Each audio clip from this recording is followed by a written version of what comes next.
I'm Brandi. Kruse. Coming up today on Undivided, just a month out from the election, Superintendent of Public Instruction Kruse Reykdal is saying he would back an income tax.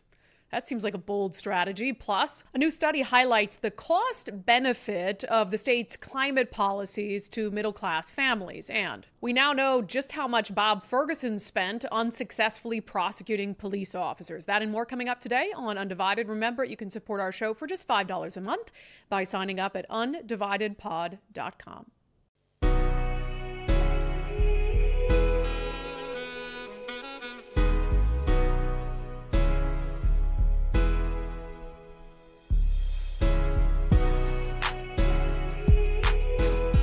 Hello and welcome to Undivided. Thank you for being here on this Tuesday. Thank you so much for your commitment to giving common sense a comeback.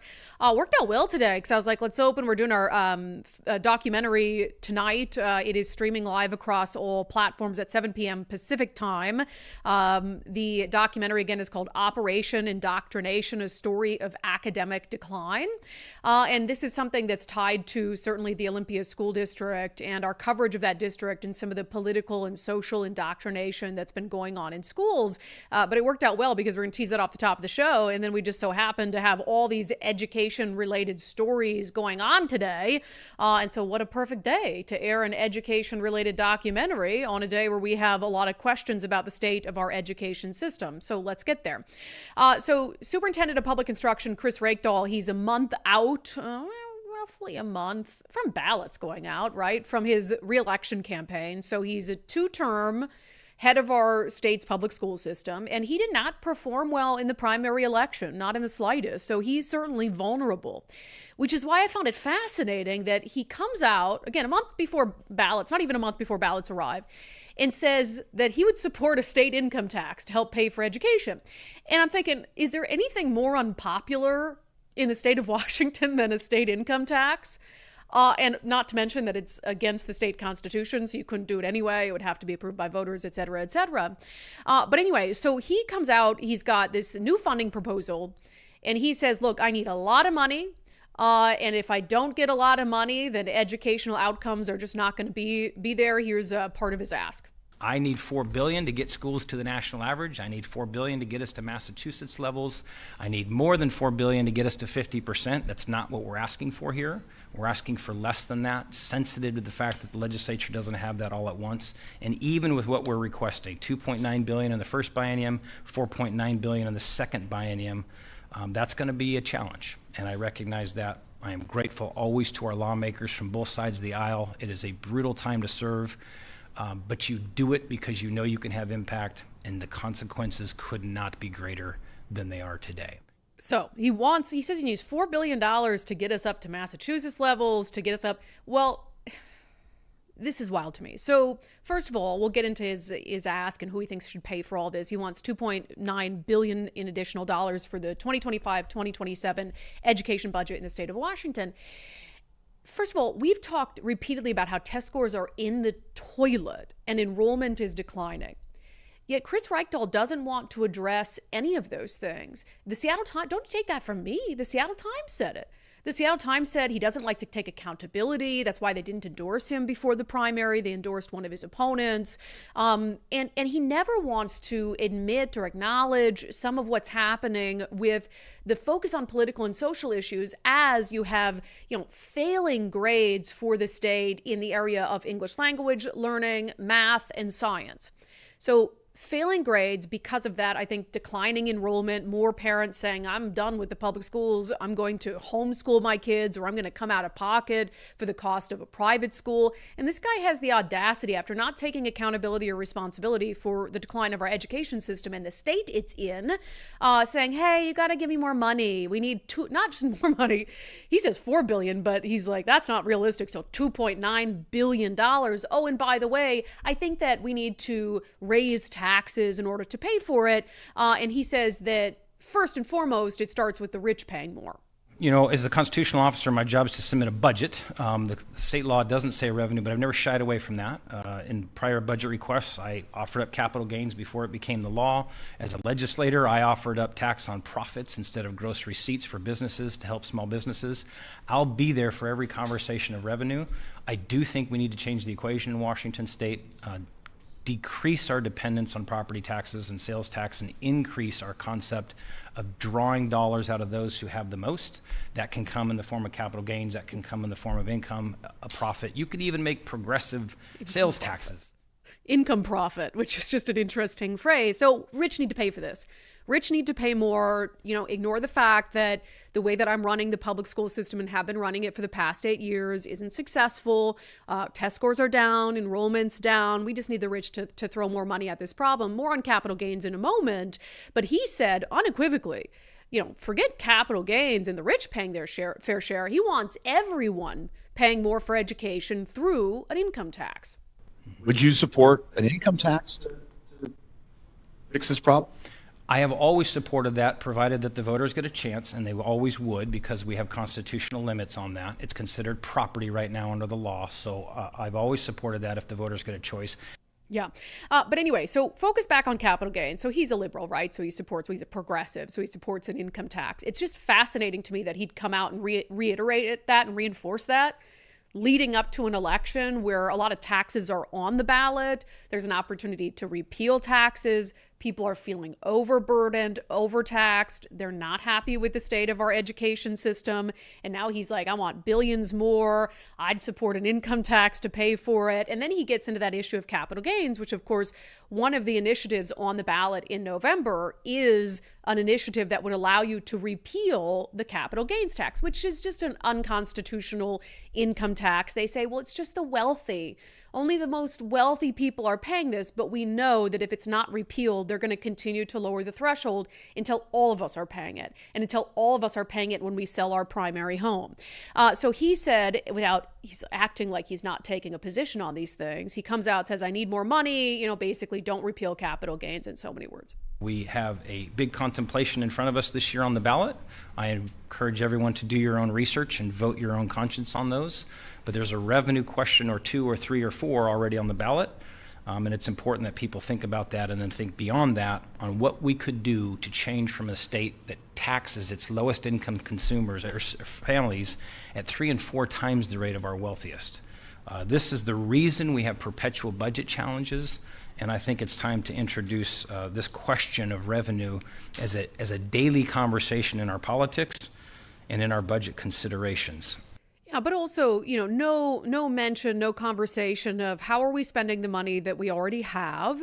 Are we spending it to good effect? Are we being responsible budgeters? He doesn't want to call out the party that's been in power for 40 years in Olympia on the fact that every single time they get any ounce of new revenue, they immediately push it out and spend it on other things. They have no semblance of idea about saving and budgeting and not having this ballooning budget where any sort of dip in revenue is this crisis situation for the services that we have. So anyway, he wants an additional $2.9 billion in increased spending for 2025 to 2027. He says that he would spend that on funding for special education, which is a bipartisan agreement that we need more money in special education. But his opponent, David Olson, says we have the money to be able to pay for that. We just need to decide where we're putting the funds we already have. So he wants that additional money, funding for special education, transportation, materials, supplies, operating costs, et cetera, et cetera, et cetera. So I think one of the reasons this shocks me is the timing of it. I know that he would take all the money that taxpayers are willing to give him, but he has to understand that people are feeling so I kind of love this, frankly, because he has to understand people are feeling so overtaxed, yet he's going to them like groveling despite low test scores and all of these things and declining enrollment for more money in the form of additional taxes less than a month before people get their ballots. I don't know who advised him to do that. That's a really terrible election strategy, but he did it anyway. So fine. I think that helps David Olson. To me, and I asked this in our daily subscriber show poll, which I'll get to later on, about, are you willing to pay more in taxes if we need it for education? So we'll see what you guys had to say about this. But it kind of reminds me of what's been going on in these public school districts with the need to close schools. So declining enrollment, it really sped up during the pandemic, but it hasn't let up with the number of parents taking their kids to private school or doing homeschooling or some sort of alternative school, and I think it's because some parents realized, one, what was happening with their kids in the public school system during the pandemic, because their kids were learning at their kitchen table via a computer screen, and they heard and saw some of the lesson plans and what was going on. They're like, I don't want you in that school. So they took them out and they homeschooled them. And then some parents just realized during the pandemic, hey, this is feasible for me.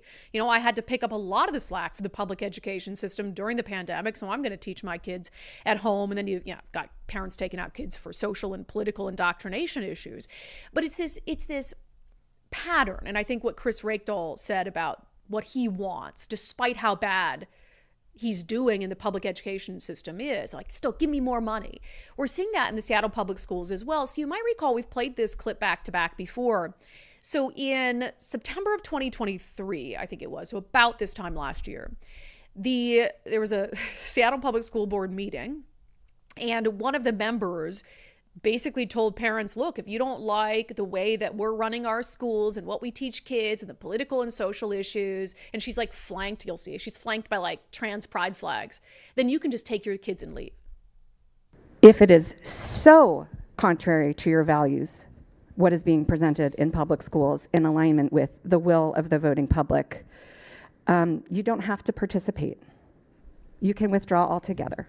Public school is a right that is afforded to everyone who lives in our communities, but no one is forcing you to participate. Yes, you got the school district that parents come, they're concerned about what's being taught, what's being pushed on their kids, and they're met with this, well, if you don't like it, you can just take your kids and leave. Well, a lot of parents did take their kids and leave. So what happened? Well, the Seattle Public School District ended up with a budget crisis and declining enrollment and the possibility of having to close schools. And that very same council member, it was May of this year, so like October, November, December, January, February, March, April, May. So like 9 months after saying, oh, just take your kids and leave if you don't like it, she's like having a meltdown at a meeting about, oh, we have to go to Olympia and beg for money because we're going to have to close elementary schools. When we all go together and say, look, here is what we have done, and all what we need now is this funding for these reasons to support our students, and we cannot do that part unless you step up and help us.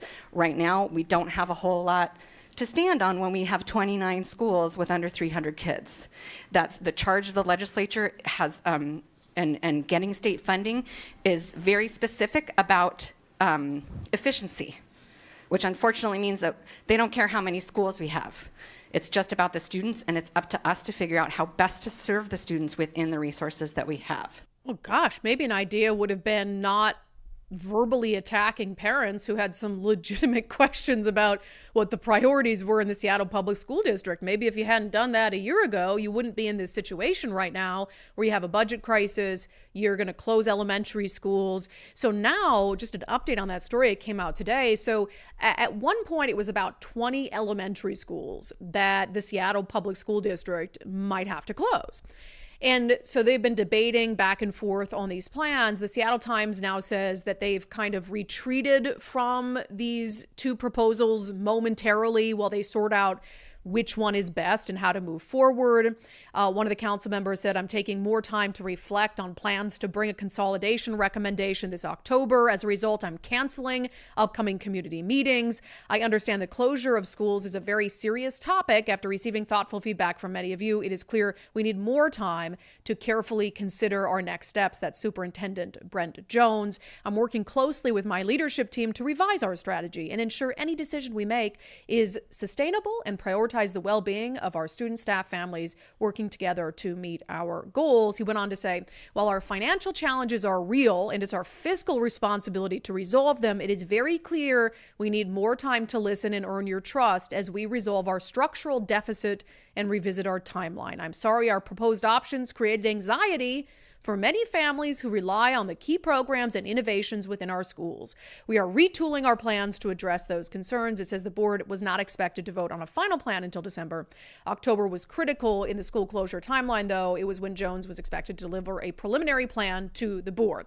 So there are two plans of the plans that are being shelved. And I don't know, what does he plan to do? You can't create money out of thin air, and you can't convince people to come back to the district. I mean, maybe you can try, but that ship has sort of sailed. because of your own school board. So one plan, they were going to close 21 schools and all K through 12 option elementary schools. That would have saved $31 million. The second proposal, they would have closed 17 schools and kept an option K through 12 school open in each administrative region. It would have saved them a little bit less. So they're debating that. But again, I go back to here you got Kruse Reykdal saying, we need more money, taking no accountability for why there is a budget crisis in the public education system or the failures on the test scores, etc. And then you got Seattle Public Schools saying, we need more money. This is horrible. We're creating anxiety for parents. A year after you basically told parents to F off and kick rocks if they didn't like the way that you were teaching their kids. So it's just this, I don't feel bad for them. Unless you're willing to come out and acknowledge mistakes you've made in education, priorities that were, not the right priorities when it came to where you spent your money. And now you're in this fiscal crisis and you want the parents that you badmouthed or the parents whose opinions you don't care about to come to the rescue through more taxes? It's so insane. And all of it underscores why you should absolutely tune in tonight at 7 p.m. for our very first unDivided documentary. It's called Operation Indoctrination. It is going to be streaming live across all of our unDivided platforms, 7 p.m. Pacific time. You can watch it on Patreon, Locals, YouTube, X, and Facebook. And so certainly we don't get into the funding issues that are at play, but we talk a lot about these social and political issues that have seeped into our public education system and how it's leading parents to make other decisions. And I think it also is a very strong argument for school choice, as is this argument about we need another $2.7 billion to continue to prop up a failed public school system. So looking forward to that tonight. We'll talk about it more at the end of the show today. All right. There has been a deep dive done by Discovery Institute into the cost benefit of these lofty climate goals that Governor Inslee has been pushing down for more than 12 years, really, because he was the climate guy, congressman, before he was the climate governor. So we're going to dive into that next. First, I've talked to you guys about my success on the Eastside Weight Loss Clinic program, and I love hearing about your successes as well. I'm down 40 pounds. I started the program about 2 years ago, lost most of that weight in the first 2 months. Man, I get messages all the time. I got a message from my friend and his wife who tried the program. He's down like 70 pounds, and I'm just off my top of my head. I think she was down like 50 pounds since this time last year. Like just in a year. That's absolutely life-changing. And I think one of the good things about the program is there's no prepackaged meals or like shakes or drugs or injections. It's really actually pretty simple. They teach you what to eat in the right portions. You follow that strict program for 60 days. You then make some simple lifestyle changes to be able to keep that weight off for the rest of your life, and just a ton of success stories. So if you've been thinking about it, just schedule a 15-minute consultation with Dr. Ryan Coogan and his team at eastsideweightlossclinic.com. That's eastsideweightlossclinic.com. Okay, a couple things on the energy front. So we talked on the show yesterday about the smoking gun. Absolutely, the state of Washington caught red-handed, admitting in an email that these energy credits that are going out to customers right now, a lot of you have probably gotten these $200 credits, were absolutely about influencing your vote in November to keep you from repealing the Climate Commitment Act. We showed you this email that was obtained by Sulani Madsen that showed from the Department of Commerce that it said, the funds must be deposited into eligible customers' accounts on or before September 15th, before the state votes on the initiative. So they want you to see that credit. And remember, when the energy companies send it out, they're saying, this is thanks to the Climate Commitment Act. They're sending repeated emails, email after email. Hey, remember, we gave you $200. It's from the Climate Commitment Act. Hey, remember, we gave you $200. It's from the Climate Commitment Act. And so now you have the Department of Commerce explicitly saying we've got to pay out those funds, send those emails before September 15th, before the state votes on the initiative. So I just wanted to follow up and say, we've reached out to the Department of Commerce. We want to know if they're willing to admit and acknowledge, since they've been caught red-handed, that this was always what this was about. I mean, not that I need them to confirm it. We know that's the case. We know this is a bribe, bribing people with their own money.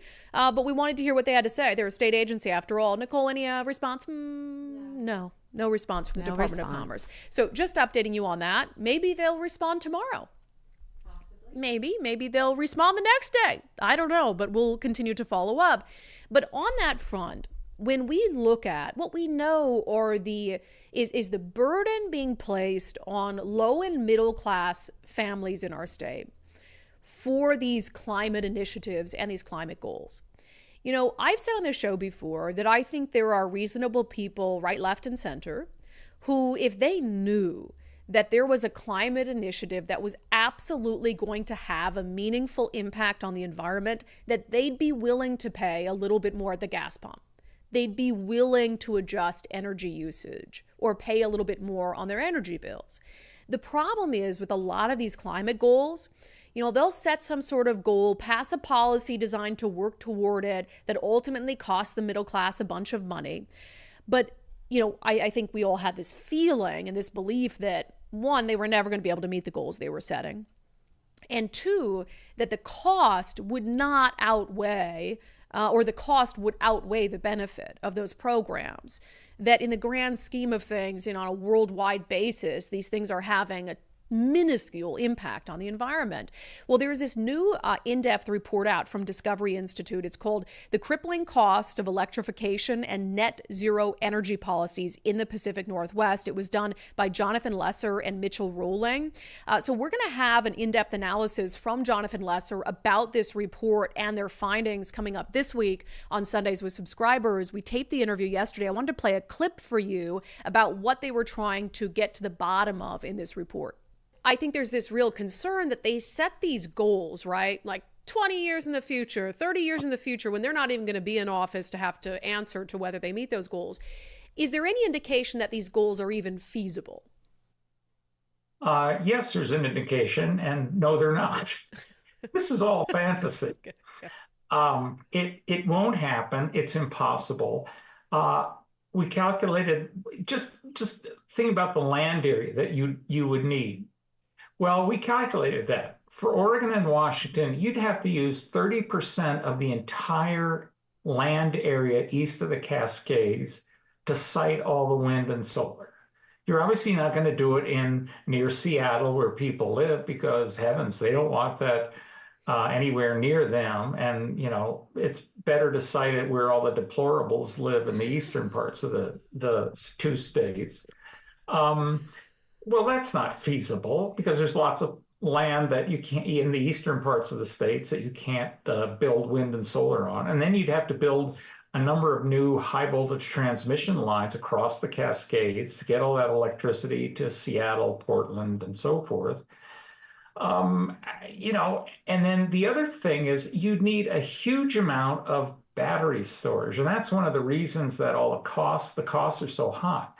In addition, you have to have enough wind and solar to make sure there's enough surplus electricity to charge the batteries when the wind and solar aren't available. So at night, you're going to need something to replace all that solar, because the sun has that annoying tendency to disappear at night. And then there's wind droughts. Last year, for example, in early November, there was a 6-day wind drought. Essentially, there was very little wind, and you would have generated almost no wind energy during that period. So there has to be enough storage to do that. Now, you can build pump hydro storage, but that's controversial. And there's very limited places where you can do that in both states. So our analysis focused primarily on battery storage. And again, so you'd have these huge land requirements first. You'd have to build so much wind and solar, it's just crazy. Now, both states are talking about building offshore wind. Well, the problem with that is, unlike the East Coast off the Atlantic, where the ocean depth increases very slowly, off the coast of Oregon and Washington, it drops off very quickly. So you'd have to build floating wind turbines. Well, floating wind turbines are 3 times more costly than the regular offshore wind turbines being built, which are the most expensive form of renewable energy themselves. So the costs would be absolutely prohibitive. And the amounts they're talking about, say 20,000 megawatts of offshore wind, not even close to what you need. We figure you need almost 70,000 megawatts of wind power. So it's just, you know, the whole thing it's a complete fantasy. Complete fantasy, as we knew. But on Sunday's show, we're going to go through like number by number, data set by data set to really give you an idea of, I hate to say it, but I will, how worthless some of these climate goals are. How the fact they're not even attainable, first of all, and we know that, right? Not even attainable, but in the fake effort to attain them, they will cost you and I so much money for the most minuscule, like 3/1000ths of a percent of a thousandth of a percent, 0.3/1000ths of a zero, many zeros, fraction of a thousandth of a percent impact on the overall temperature of the planet. So when you hear it, it's so hard to deny. He's been called like a climate denier and all these things. It's like, no, he just likes facts and data when he looks at whether a climate policy is worth it in terms of the impact it's going to have on the environment. So it'll be an interesting interview. You can check that out on our Sunday show this week. You can become a subscriber by signing up, undividedpod.com, undividedpod.com, and you can go check out that full report at Discovery Institute. Again, the crippling costs of electrification and net zero energy policies in the Pacific Northwest. It's really interesting read, interesting information. All right, we now know how much Bob Ferguson spent unsuccessfully prosecuting police officers. We'll get to it. First, if you're selling your home at some point this year, get in touch with our friend Wes Jones of sellwithwes.com. He and his team have the best marketing strategy. And also Sharona Rhodes, who's an undivided viewer, she says the staging that they did to sell her home in 6 days for over list price was phenomenal. So now it's, okay, the house is empty and you're seeing all the things that you've never really noticed. Like, oh my goodness, there's a broken baseboard over there. Mm-hmm. Oh my goodness, that looks terrible. And he's like, calm down. Staging will take care of it. Just don't worry about it. They came in and they staged everything. And my 17-year-old daughter just graduated high school. So we went in to look at the house after the stage. And she said, Mom, I would buy this house. You've always hated our house. She said, this house is aesthetic. I love this house. Like, okay, 17-year-old child. Yeah, well, that's a big part of it, the marketing that goes into selling your home. And there are a lot of other services Wes and his team offer, so check them out. Sellwithwes.com, sellwithwes.com, a better way to sell your home. Bob Ferguson promises he's going to add more money to the budget to hire police officers. Well, I wish we could get back some of the millions of dollars he spent prosecuting police officers. Let's talk about it in our segment, Unbelievable.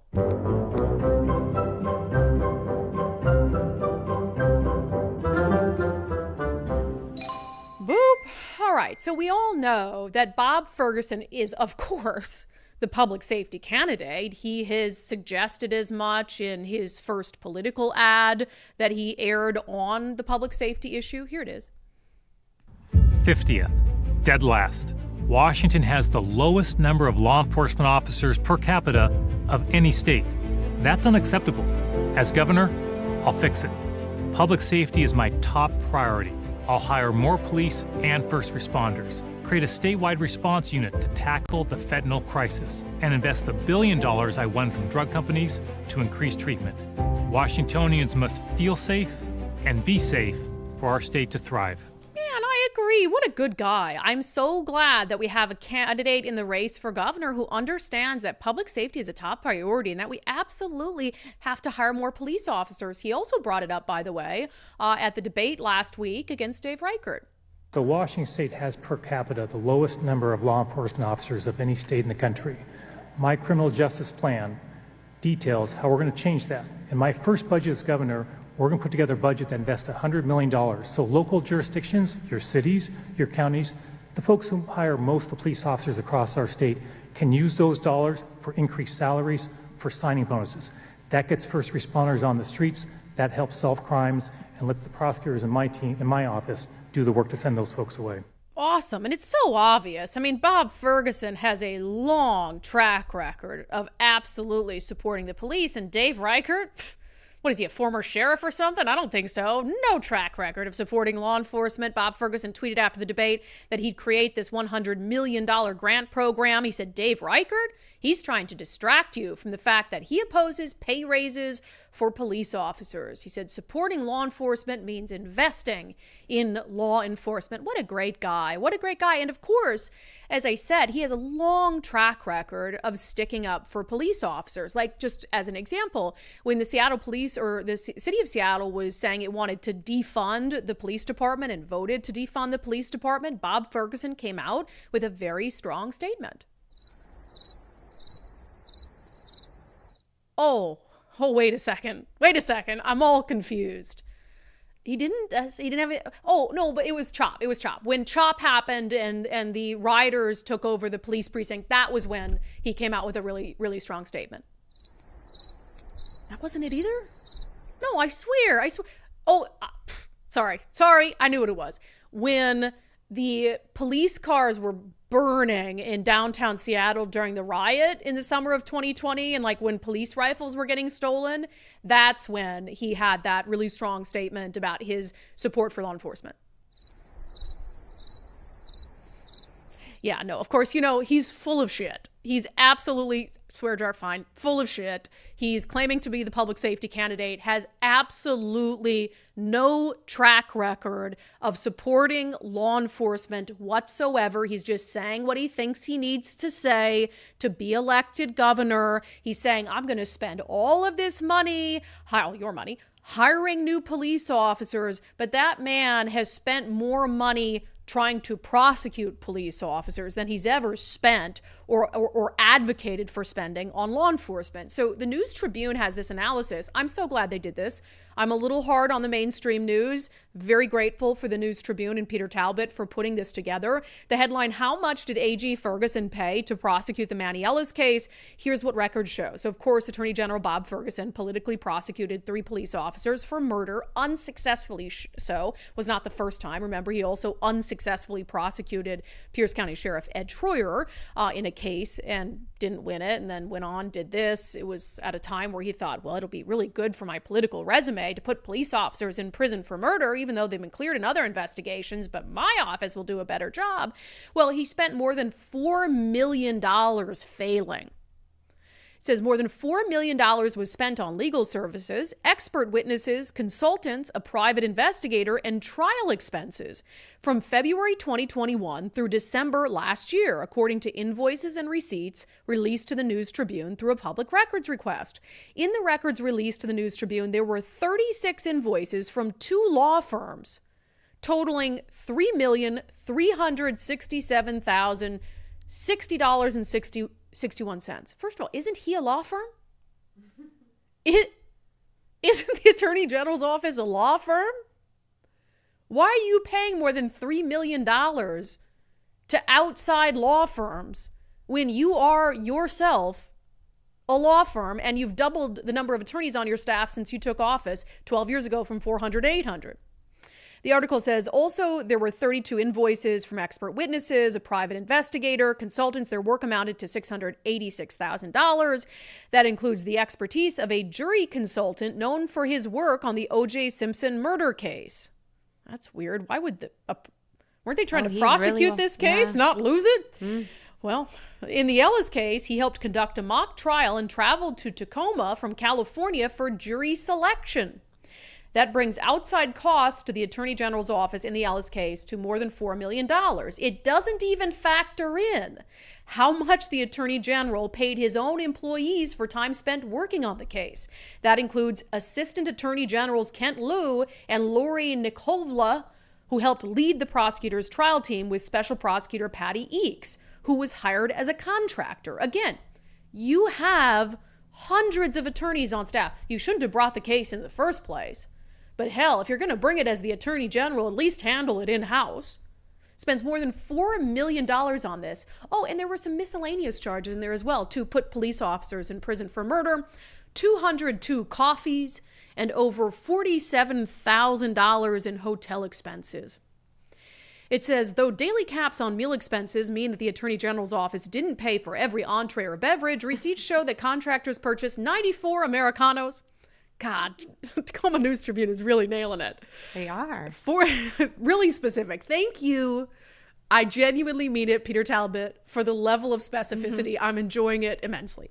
94 Americanos, 81 lattes, 21 mochas, and 6 drip coffees. The meal caps saved the state $1,699. Also retained were 2 consulting agencies, Decision Analysis Trial Consultants and Prolumina, which together cost about $250,000. And, by the way, the costs might grow. In April, Timothy Rankine, one of the officers who was acquitted by a jury of his peers, and his wife filed claims seeking $47 million in damages from Tacoma and state officials, alleging he was falsely accused of racially biased policing. The Ellis family's lawsuit against Tacoma and the officers identified as being involved in Ellis's death is ongoing in U.S. District Court. And I hope that they get a payday over all of this, because they had the mayor of Tacoma who came out long before they had their day in court, labeled them, vilified them, called for them to lose their jobs. They have aspects of this claim that are against Attorney General Bob Ferguson for comments he made for what they felt like was politically motivated prosecution that costs us more than $4 million without even factoring in the cost of the staff attorneys at the Attorney General's office. Yeah. Bob Ferguson, we could have hired a lot of new police officers with $4 million. So save it. Save it. Okay, coming up next, radical transparency in elections. Some states are saying that's the way to push back against claims of election interference and lack of election integrity. We'll get to the story from the Washington Post. First, check out, if you've been hearing our spots for Natchez RV Resort. I mean, it's a beautiful place. It is, even if you don't have an RV, it is such an awesome place. And they now have turnkey park models that are ready to go. So it's a perfect way to make Natchez RV Resort your home away from home. I mean, these things are beautiful too. Like that, I would go there and stay there for the rest of my life if I didn't have to do this show and have to have a job. I mean, we could do it from there, We could probably. do it from there. Have a nice office. I gotta say though, I don't want to be with you for that. Like, yeah, that's fair. In close quarters. That's okay. I'm just saying, like for like 7 days a week. Well, so we could have our own. You could have your own. I'll have one park model. You'll have the other park model, and then we'll meet together on the tennis court. Hang out, Perfect. Make some friends out there, find you a husband, whatever it is. There you go. Getting off track, they also have their beautiful 4,300 square foot clubhouse, indoor-outdoor fireplace, gourmet kitchen, a ton of area for you and your family and friends and visitors to hang out and lounge. They're finishing up their pool and their hot tub. I mean, they just got a million things. And not to mention, it's in a beautiful area of the state with endless recreational activities for all 4 seasons and 300 days of sunshine. So make a reservation now to come check out the stunning turkey park models and their gorgeous new clubhouse. Or if you've got an RV, come check out one of their available lots. NatchezRVResort.com, NatchezRVResort.com. For the record, I wouldn't want to hang out with my husband 7 days a week in an area. Well, really, I told him at the house either. I love him. But like, is there anyone I want to, besides my dog, that I want to be with like this 7 days a week? No. Just my dog. No, that's the thing. I feel like at this point in my life, I've been single for so long that I need somebody that travels often because I'm very used to being alone. Hey, I love the families that are all for like being together. I'm like, good for you. Maybe Mike and I have a strong marriage. This is getting really off track. But sometimes I wonder, is it because we see each other so rarely lately? Haven't seen each other very much. It likely is. That's anyway, part of it. Let's get to a little bit of national news. I found this fascinating from the Washington Post because I gotta say, I don't have a problem with it. I bet you guys, some of you are going to have an issue with it, but you tell me. So the headline in the Washington Post, latest strategy in fighting election skepticism, radical transparency. So it gives some examples of how, of course, after 2020 and, claims by former President Donald Trump and other Republicans across the country that the election was stolen or rigged or whatever it is, you have some distrust in the election system, mostly from conservatives and in the state as well, who don't like mail-in voting, who have issues. I think some of the concerns are very valid. Some of them have been presented with zero evidence whatsoever to suggest that there is some widespread conspiracy. I mean, I think of Lauren Culp, the gubernatorial candidate in our state, who lost by 500,000 votes and was like, I won, I have the evidence, and I'm going to show it to everybody, and I'm not conceding. And then he never had any evidence. And the state threatened to disbar his attorney for making these false claims. So his attorney withdrew the loss. It was all this whole mess. But anyway, so this gets into, in Arizona, it gives an example in, is it Pinal? I think it's Pinal County. Is it Penal? I think it's Pinal. Somebody's going to tell me. I prefer Penal. Yeah, Pinal either County, one works for Arizona. me. So they're getting ready for the election, and they've spent all this money on what the Washington Post is characterizing as radical transparency. So, for instance, they built a $32 million election headquarters that is more than quadruple the previous space. It has walls of windows so more observers can easily watch the vote counting process. They added more cameras inside and outside to create a bunch of surveillance footage that can be reviewed if necessary. This gets intense. Election workers are now strap GPS devices onto the cages that transport equipment and ballots to and from the polling sites, creating a record of every single movement. The need for this came after trying to disprove rumors in 2020 that a school bus filled with voting equipment had been abandoned in a nearby desert town. And it says the wiring for machine tabulators runs through see-through grates instead of behind drywall so that officials can prove that the equipment is not connected to the internet and possibly hackable, a popular false theory. I gotta say, I'm not in favor of spending money needlessly. Some of these things seem like a good idea, like surveillance cameras in the key places where people are handling ballots. That seems, not only good for refuting any sort of claims of misfeasance, malfeasance, but also what if you have someone trying to break into election area where there's ballots there or whatever it is? Those should be very well surveilled areas. I think we can all agree. Having see-through walls to make sure people don't think that the machines are connected to the internet, it's a little much. I wonder how much that costs, certainly. It goes into some of the kind of justification of this. It says the July primary provided a dress rehearsal for the November general election, and officials had to gather evidence to refute false claims. During early voting, Republican activist Boots Hawks, that's his name, Boots Hawks. I enjoyed that Arizona, name. Yeah. Told friends in an email that 2 Republican candidates were behind in their races even though election day had not arrived and votes had not been counted. That narrative took off. Pinal County Supervisor Kevin Kavanaugh, who later lost his primary election for sheriff and claimed that the county's elections are not transparent, cited Hawks' correspondence as potential evidence of a crime. He demanded the Arizona Attorney General investigate whether election workers had illegally leaked election results. The allegations were quickly deemed unsubstantiated by the prosecutor's office, which will not open a criminal investigation. But I think it's interesting that there's still, it's about, I think transparency and erring on the side of transparency is always the best idea. And when a concern is brought up, addressing it quickly and head on, not dismissing it outright as that's a ridiculous conspiracy theory, but saying, hey, here's why we know that's not true. Here are the steps and the measures that we have in place. Yes, please, we allow observers in. If you want to check out the machines, within our policies and regulations, please do that. I think that's one of my concerns I have in Washington state, where there is some, I think, election criticism that I don't believe is valid, that goes a little bit too far. I mentioned the Lauren Culp thing. But there's always room to be more transparent and also to speak out about instances that are true. For instance, the efforts to disrupt the lawful gathering of signatures. Our Secretary of State, for as much as I think he's done an okay job, he didn't say anything about that publicly. He sent a member of his office to testify on behalf of a bill to protect signature gatherers. But when you see such blatant attempts to disrupt an election, influence votes, and you have people who don't say anything about it because it's their political party doing it, that's what sows distrust in elections. That's what leads you to have to spend $32 million on a new state-of-the-art election headquarters where you've got glass walls and showing people cords and crap. You know what I mean? So I had these states and I think election offices taken more seriously, going back years, some of the concerns or complaints that people had and not just dismiss them outright, I don't know that you would have had such an intense distrust start to form 4 years ago in our election process. So this is kind of the result of that.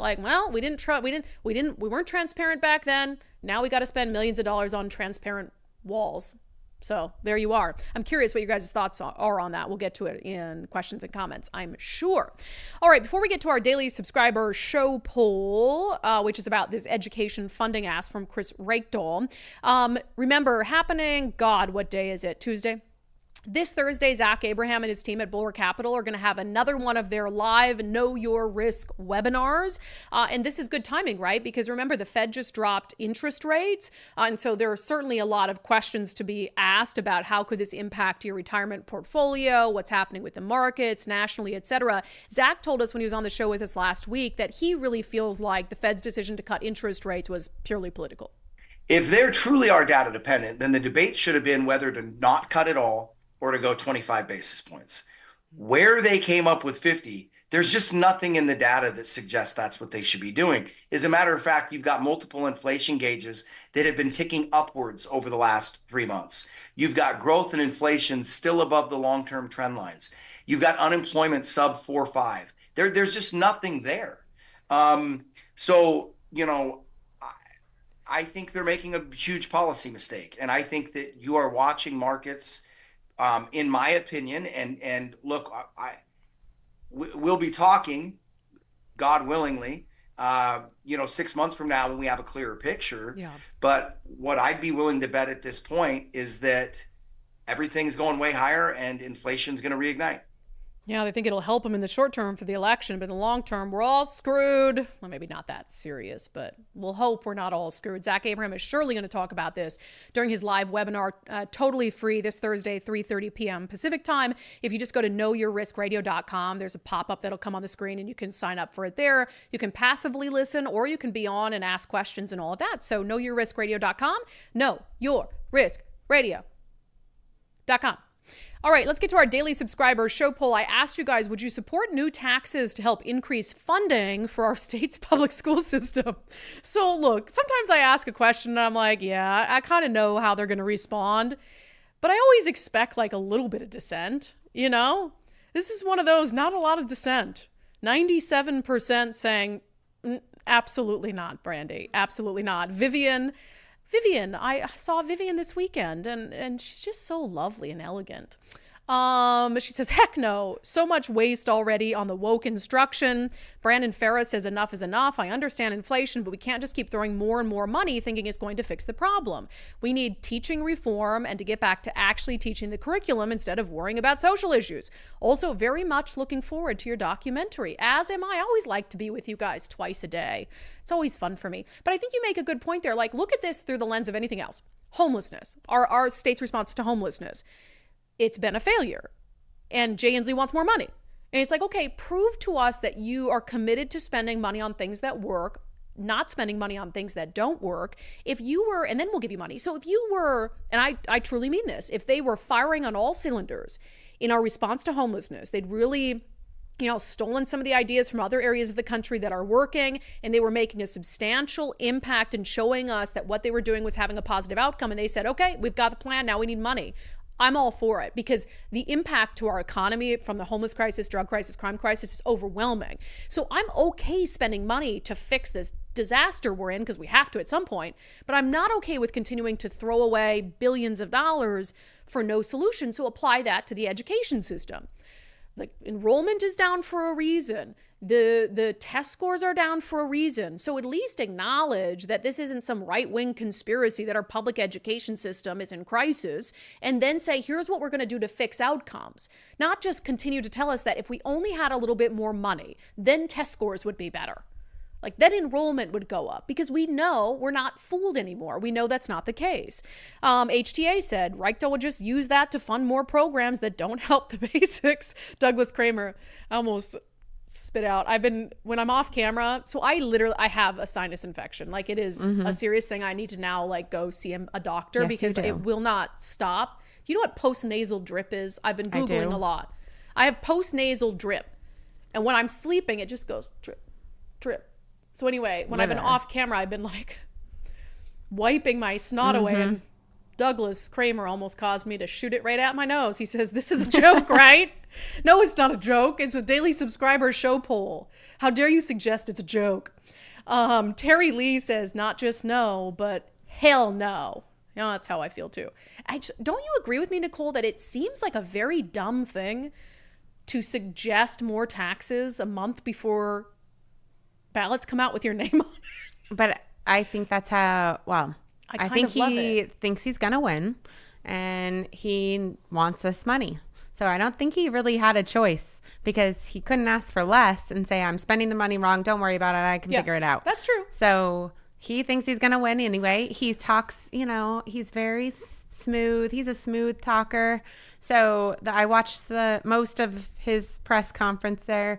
He says a lot of words that sound like Very they Kamala Harris-y. mean very, no, Kamala Harris is very blatantly word salad. His is not word salad. You almost feel dumb because you're like, why don't I know that word that he just used? Yeah. Oh, okay. So different. Yeah. So it's a different kind of word salad, but he definitely is a smooth talker. I'll give him that. I was trying to hide my Starbucks logo unsuccessfully. I'm not giving them a free commercial.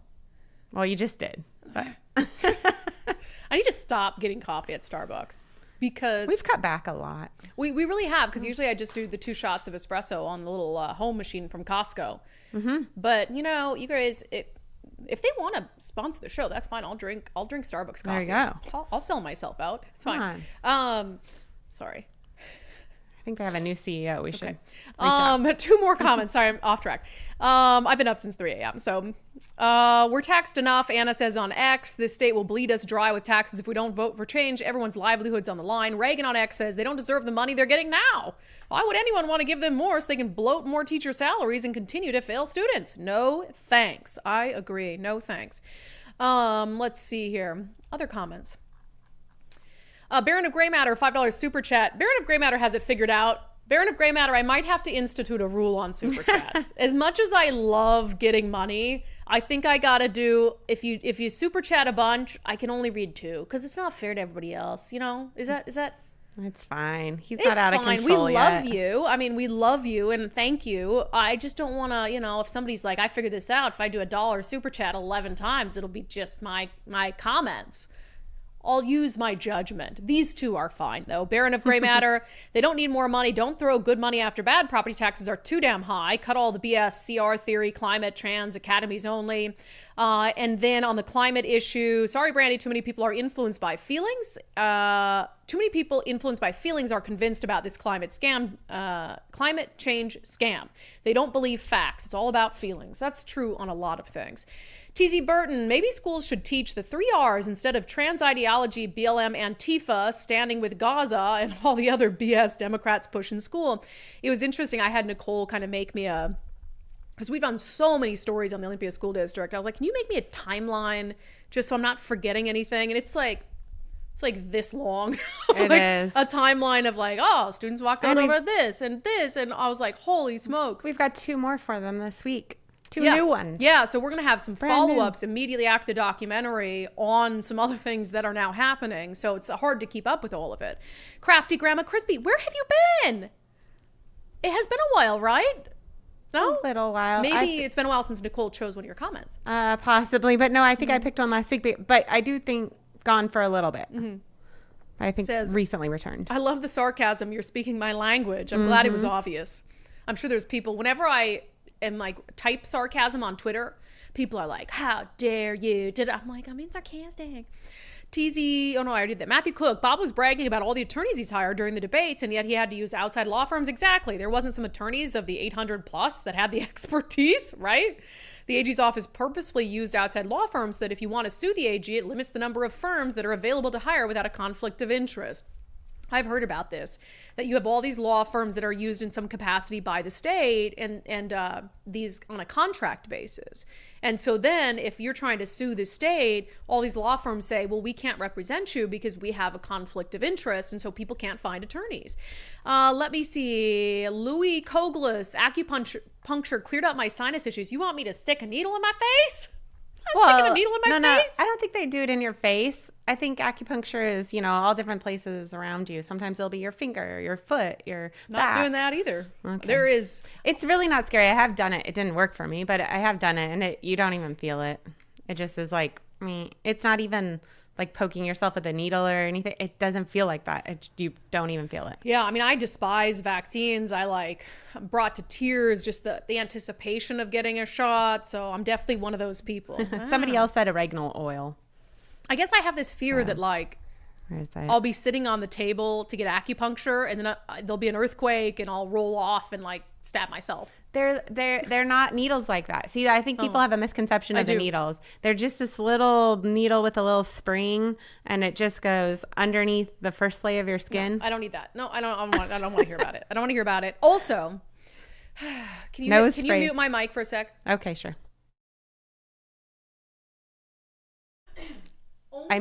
Oops, I got to turn it back on.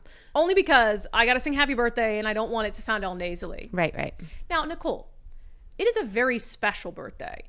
And I know you don't usually like to sing. I don't like to sing. But look. I mean, I do in the car with music that's louder than my voice. It's Matt Gilbert's birthday. I know. And I feel like it would actually be borderline offensive if you didn't join in. I know. You know what's funny is I don't even think he's in the chat today. He is, enjoying I his believe birthday? I saw pictures at the, Mount Rushmore this morning that's from awesome. him. Yeah. Okay, well, we'll sing it in his absence. You don't have to, but I'm just saying that it's kind of not very nice. Really quick, we just got a $5 super chat from Denise Young. No message, just super chat. Oh, thanks, Denise.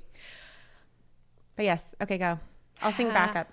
You can give me some claps, or you know what I should get you? We're way off track today. I should get you a cowbell. Or a kazoo. Oh my God, I should get you some instrument that you can play that then I don't have to keep shaming you for not singing. Okay. Happy birthday to you.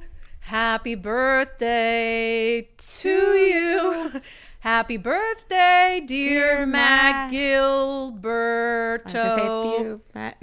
Matt. Nicole, you ruined it. I'm just kidding. Happy birthday to you. Great. Love it. Happy 31st birthday, Matt. We just love you to bits. All right. Let's get to our closing sanity check, shall we? Okay. So California's Democratic Attorney General Rob Bonta was on CNBC's Squawk Box. So he's filed a lawsuit, the state has, against ExxonMobil, accusing them of misleading the public about the environmental consequences of plastic production for decades. Well, Squawk Box pointed out some of the environmental efforts that ExxonMobil has made. Where 95% of it goes into sounds like landfill. a better thing than nothing, than going into a landfill and going. They don't get any credit for advanced recycling. Turning things into jet fuel that's emitted into the air or transportation fuel and So your become point is we part of shouldn't our. have jet fuel? My point is ExxonMobil shouldn't lie, and they shouldn't You point to another lie of You flew advanced here, recycling. though. You flew here, though, right? We travel. I guess what I'm trying to understand is one. Oh, you gotta love just their moral hypocrisy. You can never, unless you choose to go by donkey or horse, right. you're just screwed. But ExxonMobil has been turning plastics into jet fuel, and he's like, well, that doesn't count because jet fuel goes into the air, and they're like, well, you flew here. So you just gotta love it. A reminder, we are airing our very first ever undivided documentary, Operation Indoctrination, a story of academic decline, airs tonight, streaming live across all of our platforms at 7 p.m. Pacific time. We sure hope that you can join us for that, watch with each other, chat with each other, and we will talk about it quite a bit on the back end during our live show tomorrow at noon. Thank you for being here. Thank you so much for your commitment to giving Common Sense a comeback and for having fun with us on the show. I had a few people who chatted with me this weekend when I was running across the state who were like, we just appreciate that you have humor. And I said, if we didn't, you know how depressed we would be if we did this show without an ounce of humor and laughed about some of this ridiculousness? I don't think we would have lasted this long. I don't think so either. I know you and Dory wouldn't have. He had a sense of humor too, and I don't think he would have lasted all the decades he lasted if he hadn't have laughed about some of this once in a while. You gotta do it. And plus, I'm just really funny, so it's just there's that. Just totally natural for me, you know. Humble too. Humble, beautiful, all whatever, you know. All right, we'll see you guys at 7 p.m. for the airing of Operation Indoctrination. And then we'll see you back in the live show tomorrow at noon. In the meantime, support our show, just $5 a month. undividedpod.com, undividedpod.com.